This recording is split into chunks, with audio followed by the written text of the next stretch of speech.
Bem, nesta parte dos exercícios, agora a gente vai discutir o pêndulo simples. Antes de fazer os exercícios em si, a gente vai rever um pouco da teoria do movimento do pêndulo simples e a gente vai analisar por que acontece as oscilações neste sistema, certo?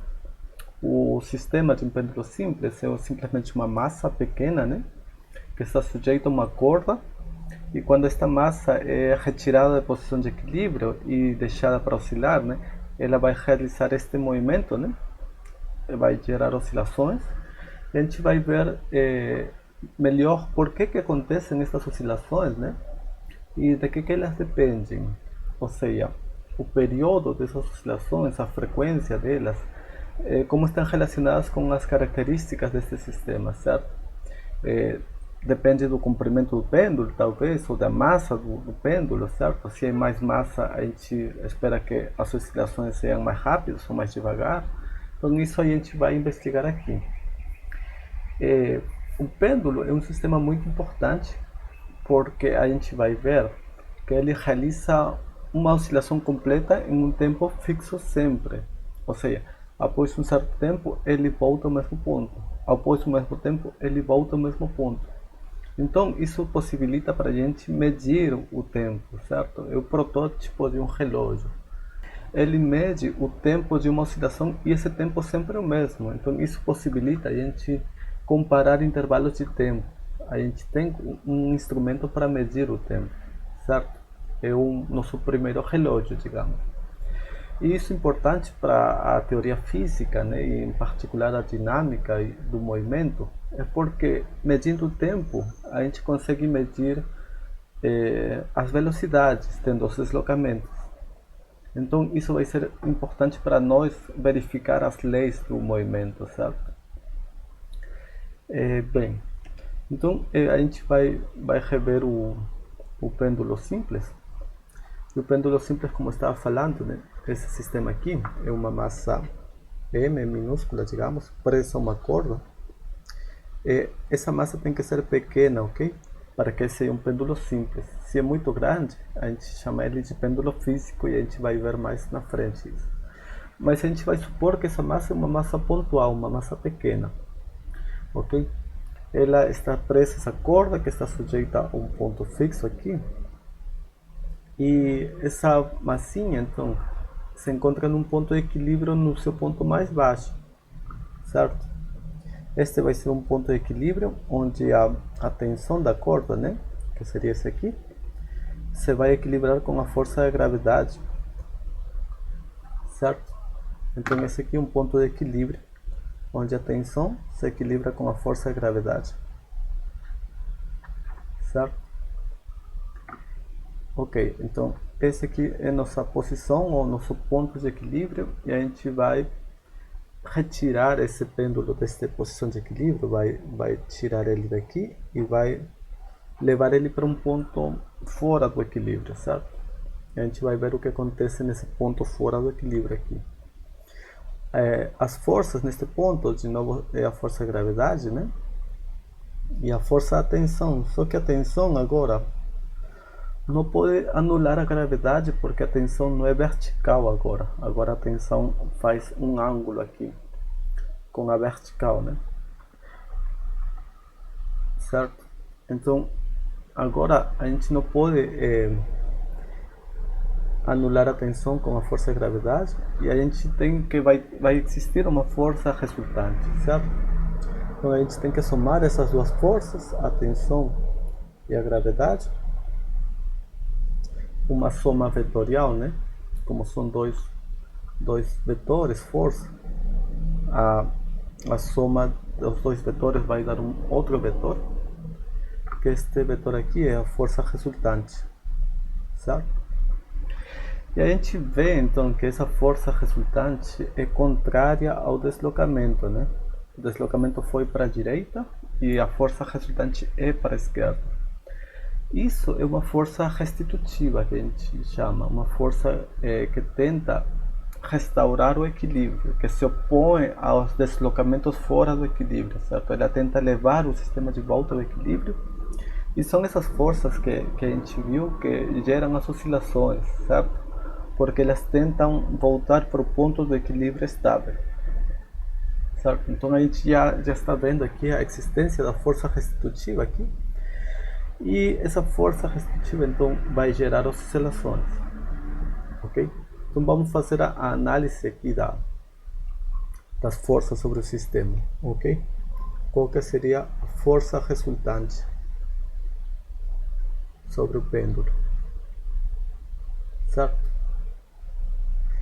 Então, esta força resultante é a soma vetorial destas duas forças, da tensão e da força-gravidade, mas a gente pode fazer essa soma por componentes, né? A gente pode decompor as forças e somar as componentes.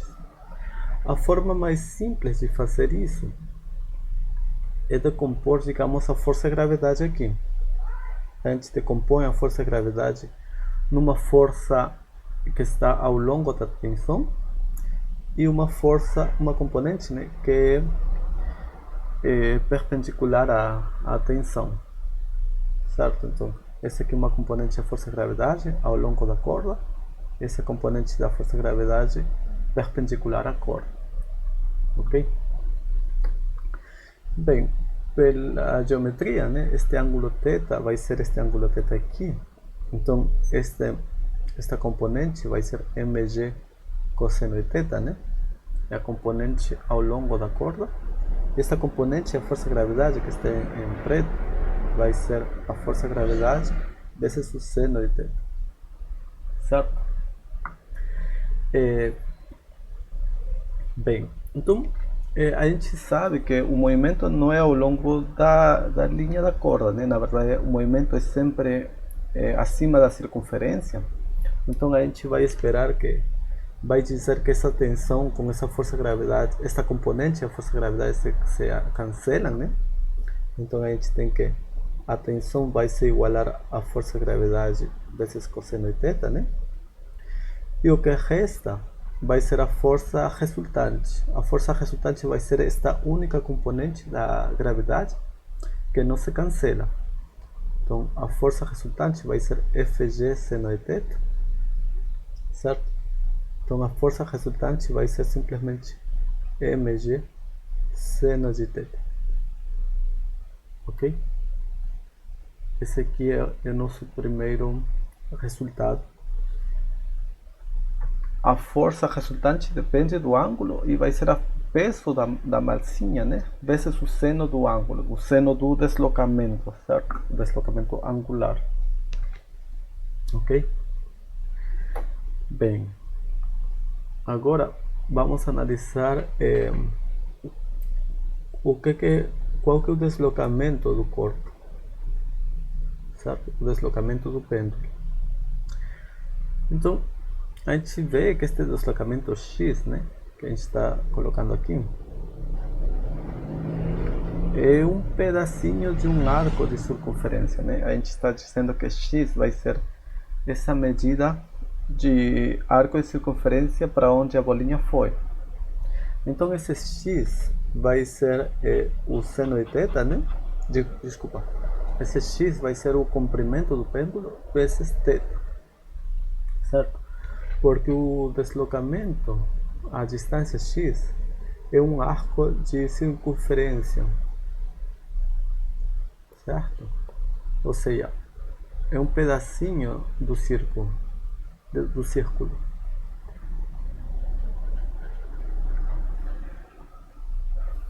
Então a gente vê que o deslocamento é um arco de circunferência, é um pedacinho do círculo, certo? Ou seja, pela geometria, a gente sabe que um arco de circunferência vai ser o raio vezes o ângulo em radianes. O raio, né, desta circunferência aqui seria L, o comprimento da corda, e o ângulo deste pedaço de circunferência é θ. Então, este aqui vai ser o deslocamento, certo? A velocidade dessa massinha, então é a derivada da posição, vai ser L derivada do ângulo, certo? Quando a gente deriva a posição, o L é constante, então só derivamos o ângulo, e derivando a posição a gente tem a velocidade. A velocidade vai ser L a derivada do θ, e a aceleração é a mudança de velocidade por unidade de tempo, ou seja, a aceleração é a derivada da velocidade com o tempo, e quando a gente deriva mais uma vez a velocidade, o L sai de novo, e a gente deriva mais uma vez então o ângulo, certo? Então estas aqui são as características do pêndulo, certo? É a força resultante sobre o pêndulo, e esta aqui é a aceleração do pêndulo, certo? A aceleração do pêndulo vai ser L a segunda derivada do ângulo respeito do tempo. A gente sabe que essas duas coisas estão relacionadas, né? Pela segunda lei de Newton, a gente tem que a força resultante e a aceleração sobre o corpo estão relacionados pela massa. A força é massa vezes aceleração, né? Só que antes de fazer isso, a gente vai fazer uma hipótese de ângulos pequenos, ok? Certo? Então, a gente vai assumir que os ângulos são pequenos. E esses ângulos, né, θ, os deslocamentos angulares do pêndulo são pequenos, a gente pode aproximar que o seno de θ é quase a mesma coisa que o valor de θ. O seno de θ é aproximadamente θ quando o ângulo é muito pequeno, certo? Ou seja, quando o ângulo é quase zero, próximo de zero. Isto vai ser importante porque a gente falou numa aula, né, que as oscilações são geradas quando a gente retira e perturba o sistema do ponto de equilíbrio. Mas essa perturbação tem que ser pequena, né? Não pode ser muito violenta, né? Se a gente simplesmente cutuca o sistema, ele treme, gera oscilações e volta ao equilíbrio estável. Mas se a gente perturba muito fortemente o sistema, a gente não vai esperar oscilações simplesmente. A gente vai esperar um comportamento muito diferente, certo? Pode se desfazer o equilíbrio. Então, para a gente ter oscilações, a gente precisa cutucar levemente, perturbar fracamente o sistema. E é isso que esta aproximação de ângulos pequenos nos diz. A gente vai perturbar o sistema, vai tirar ele do equilíbrio, mas não muito. A gente vai tirar pouco, um ângulo pequeno. E com isso a gente vai ver que existem oscilações, certo? Com esta aproximação, então, de ângulos pequenos, a força resultante, que é mg seno de θ, a gente pode aproximar ela com mg θ, certo? Porque o seno de θ é aproximadamente θ, então a gente tem essa aproximação. A força resultante vai ser mg θ, né? E a gente vai ter assim, pela segunda lei, né? Pela segunda lei de Newton, a força é a massa, a força resultante é a massa vezes a aceleração, né? Portanto, a força resultante, que vai ser mgθ, vai ser a massa vezes a aceleração, que é L a segunda derivada de θ com o tempo, certo? Essa aqui é a equação do pêndulo. E a gente vê que nesta equação do pêndulo, a massa dele vai embora. Não vai interferir em nada a massa, certo? Uma coisa importante para a gente notar aqui é que a força resultante é contrária ao deslocamento.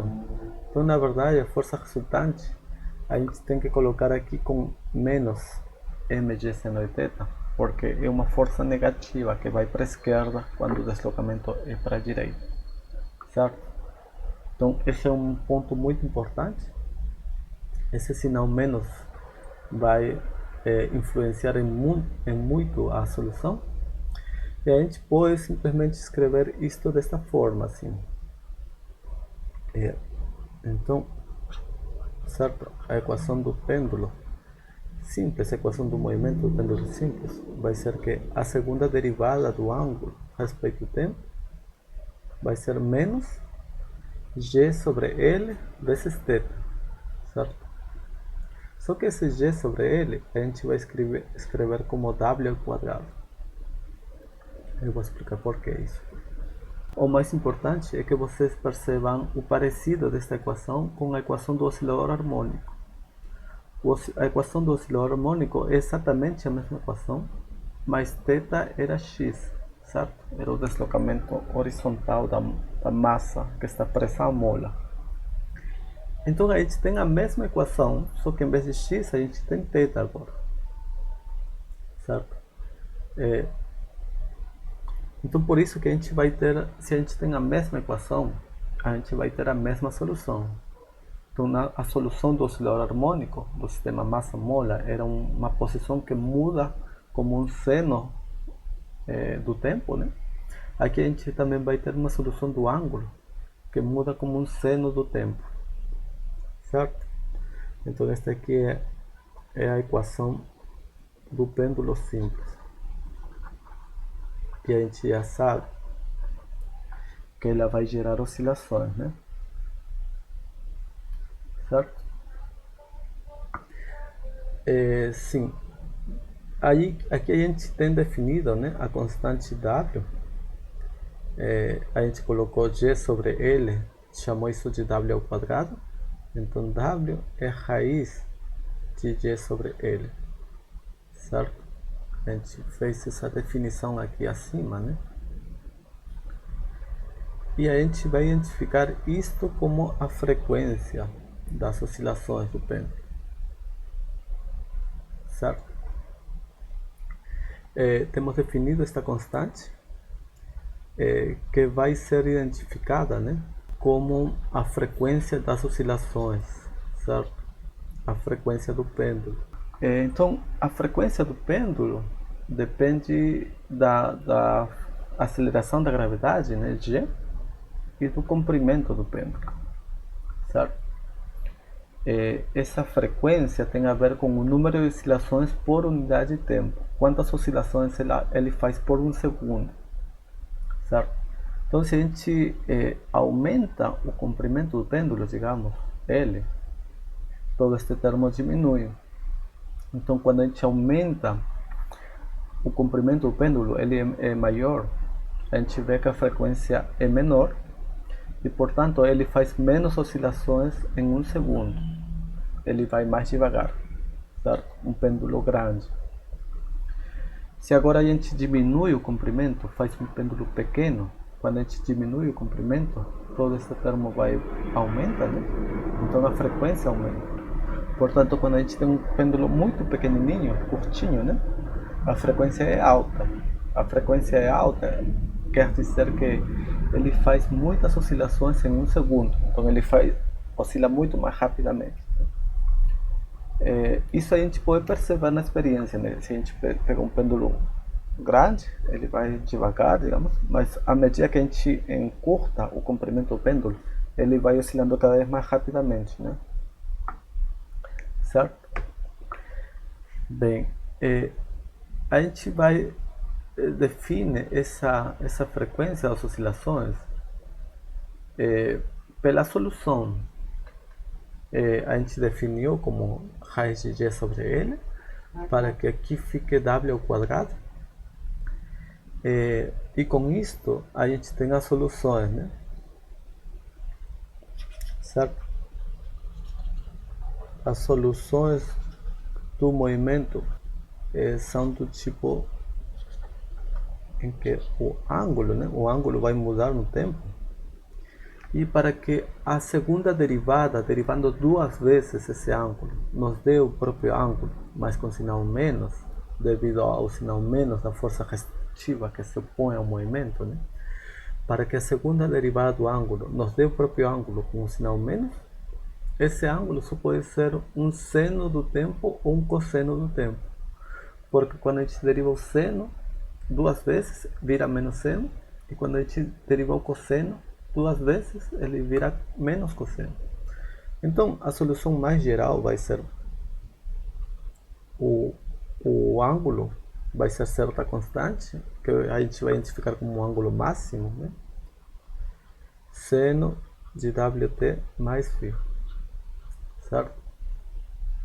Essa aqui é a solução mais geral desta equação aqui do pêndulo, certo? E a gente vê então que essa solução tem três constantes, né? Ela depende da frequência W, mas a frequência das oscilações, a frequência do pêndulo, só depende do pêndulo, só depende da gravidade, né? A aceleração da gravidade, e do comprimento do pêndulo, não depende da massa, certo? Então, uma característica interna do sistema, ok? Agora, este ângulo máximo e esta fase inicial, φ, essas são duas constantes que dependem das condições iniciais, como começa o pêndulo, certo? Se você simplesmente solta ou solta dando um impulso inicial, aí ele pode chegar mais longe ou menos longe, dependendo de como você inicializa o movimento, certo? Então, essas aqui são as soluções do pêndulo, né? A gente vai ter que vão ser um seno, né? Uma função periódica, então após certo tempo a função se repete e a gente tem um período para as soluções, então, certo? A gente vê que as soluções são periódicas e o período é 2π sobre W, ou seja, vai ser 2π sobre a raiz de L sobre G. É o período do tempo, certo? Simplesmente do fato de que a solução é um seno, o seno é periódico, e então quando o tempo é 2π sobre W, WT fica 2π, e seno de 2π mais φ é a mesma coisa que seno de φ, e a gente repete o mesmo valor do seno, certo? Então o período do pêndulo depende do comprimento dele e da aceleração da gravidade. O período, a gente sabe, né, é o tempo para ele fazer uma oscilação completa, né? E a gente tem que esse período só depende do comprimento do pêndulo e é um tempo fixo. Então, após um certo tempo, ele faz este movimento. Ele repete o movimento e esse tempo de vai e volta sempre é o mesmo. É o mesmo e depende do comprimento do pêndulo, certo? De ele. Se a gente pega um comprimento grande, certo? Um pêndulo muito grande, este comprimento é grande e o período vai ser grande. Então ele demora um tempo grande em ir e voltar. Ele vai e volta e demora muito tempo.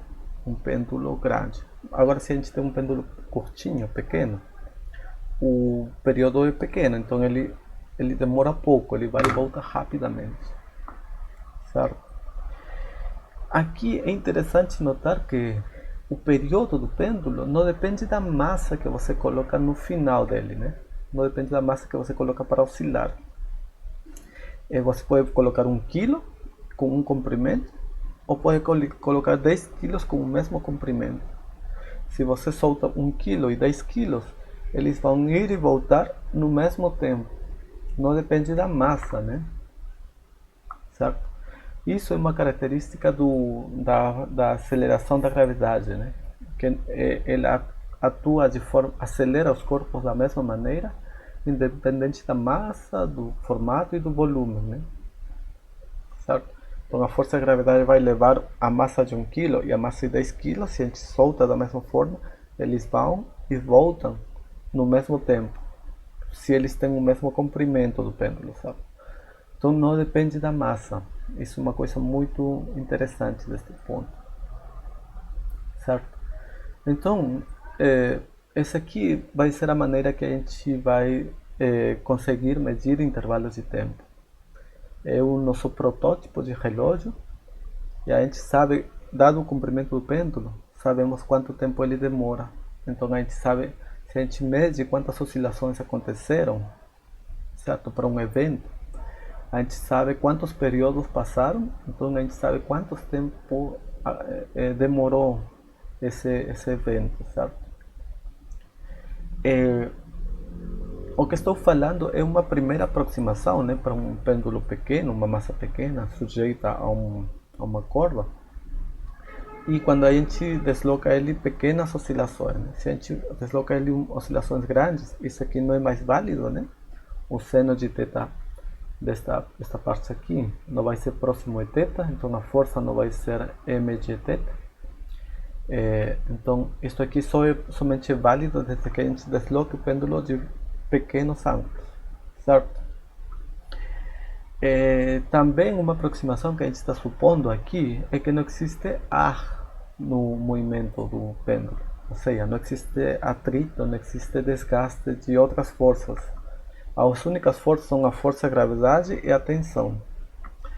Na prática, a gente sabe que existe além dessas duas forças a força do ar, do atrito do ar, certo? Que vai começar a frear o movimento, certo?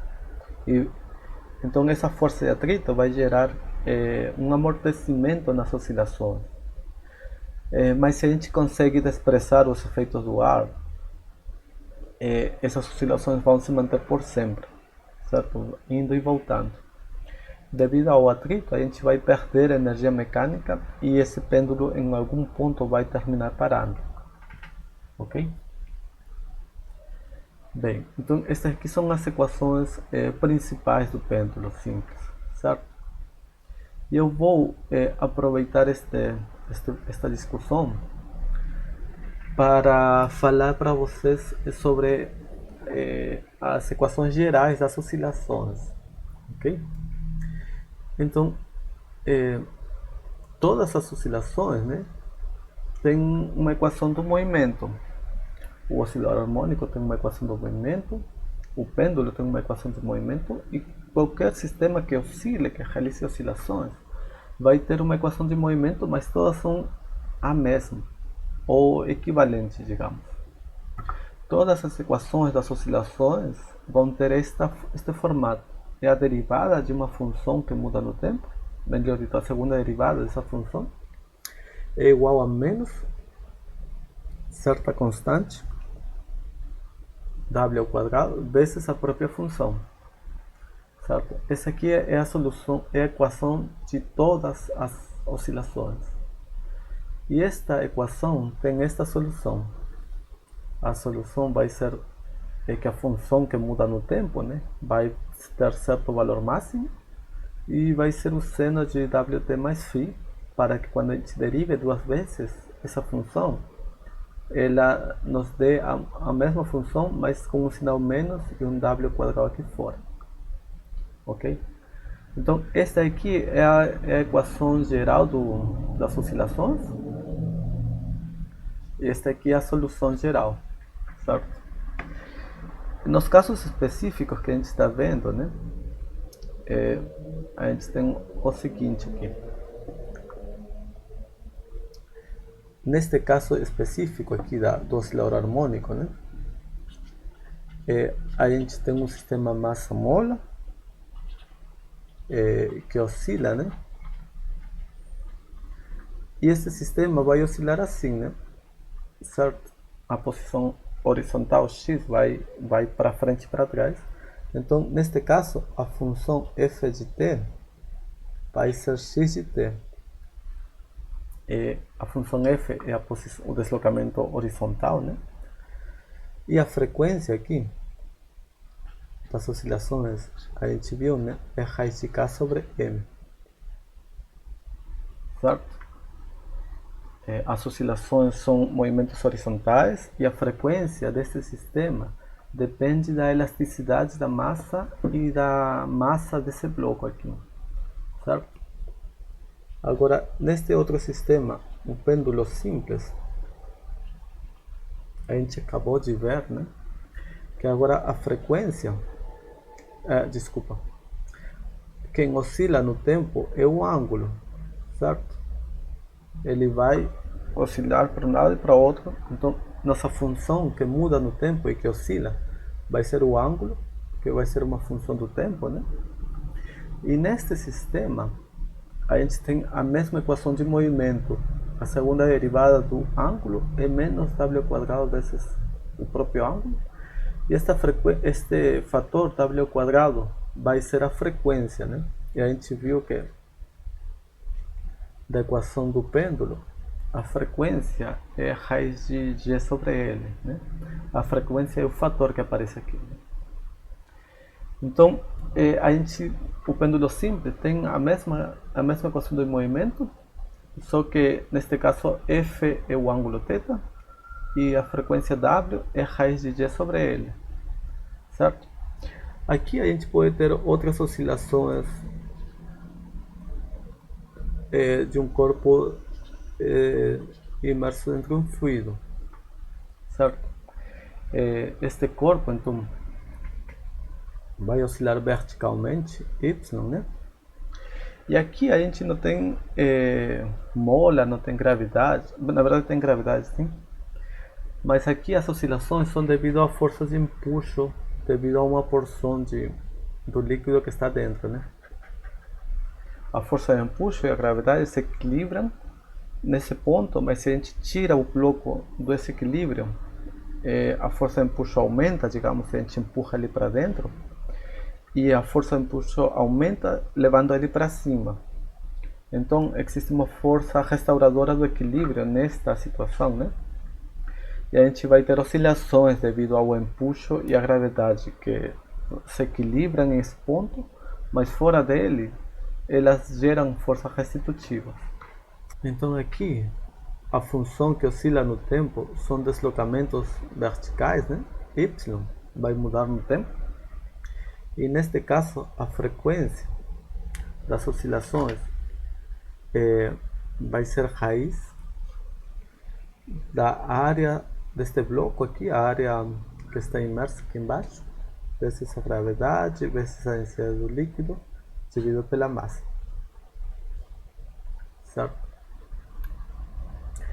Então estes três exemplos são exemplos de oscilações, mas todos eles têm a mesma equação do movimento e a mesma solução.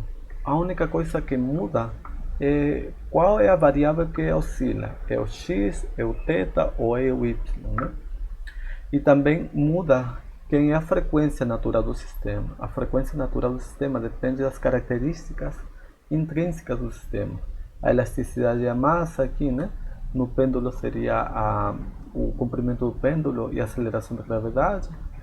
E neste caso seria a densidade do líquido, a área da superfície aqui embaixo, né? Da tampa, e a massa desse bloco, certo? Mas todos estes exemplos têm a mesma equação de movimento e a mesma solução, e por isso que todos eles geram oscilações, certo? Em x, em θ ou em y. Ok? Bem, então agora sim vamos fazer o primeiro exercício de oscilações num pêndulo. Bem, nesta questão nós temos que num planeta, né, se constrói um pêndulo simples com uma massa de 1,25 kg, né? É a massa desta bolinha aqui. E o comprimento é 185 centímetros, ou seja, 1,85 metros, certo?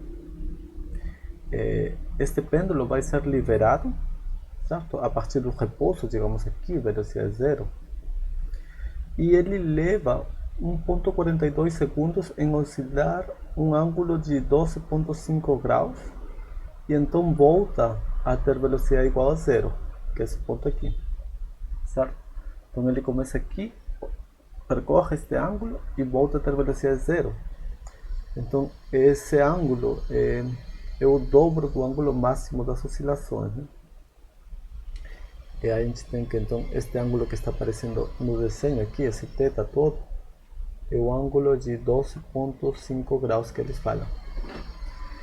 E se diz que o tempo que ele demora em fazer isto é 1,42 segundos. O tempo em fazer isto aqui é um tempo de meia oscilação, certo? Uma oscilação completa seria um vai e volta.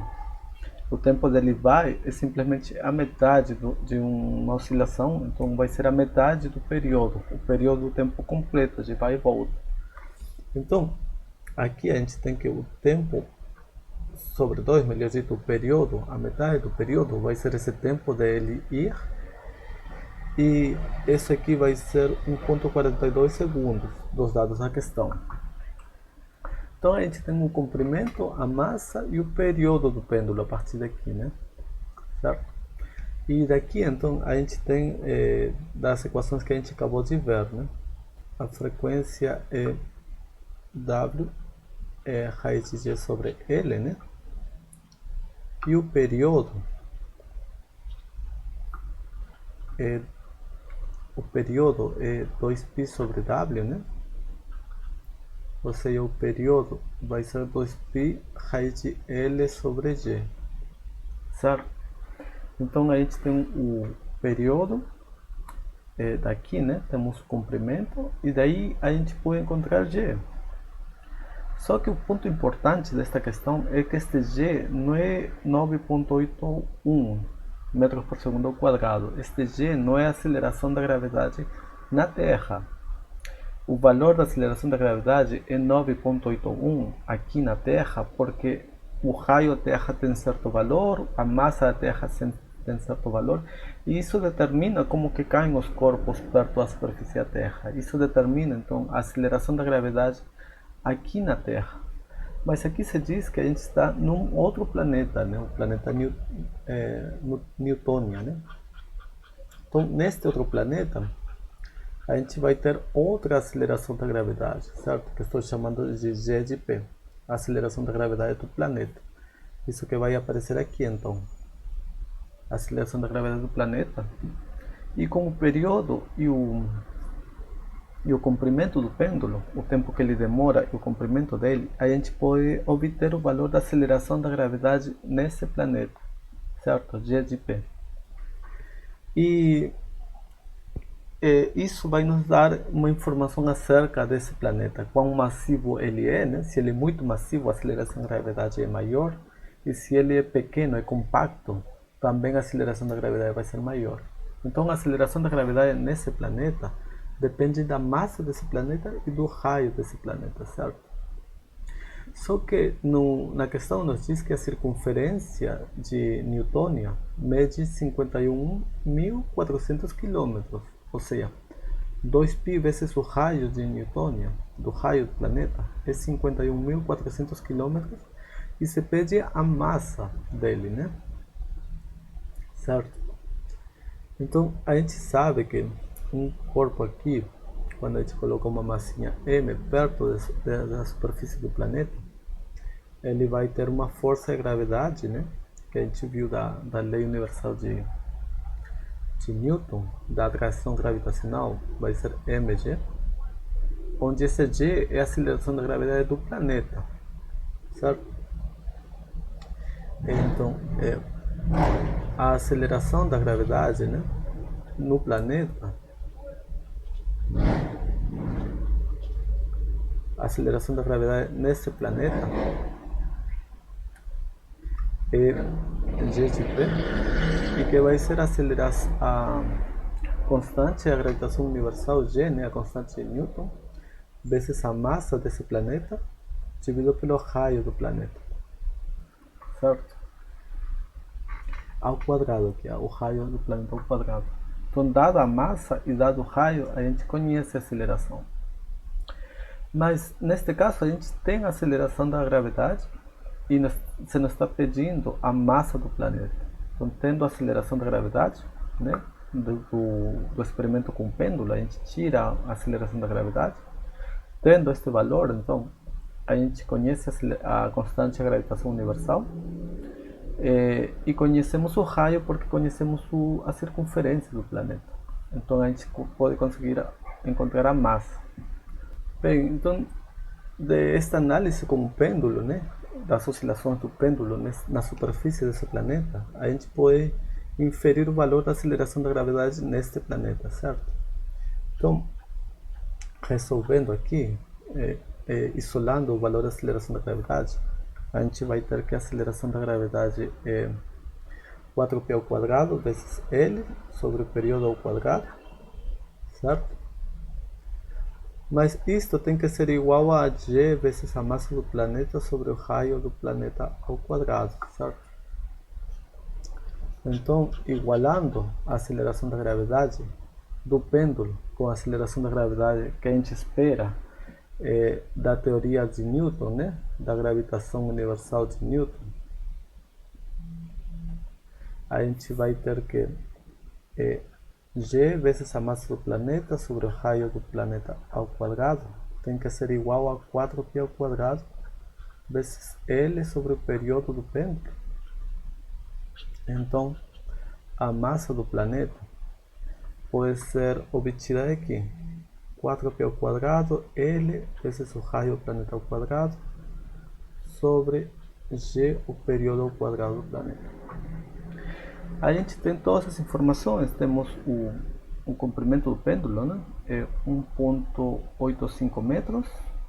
O raio do planeta a gente pode inferir da circunferência, vai ser 51.400 km dividido por 2π, colocando isso em metros e colocando aqui.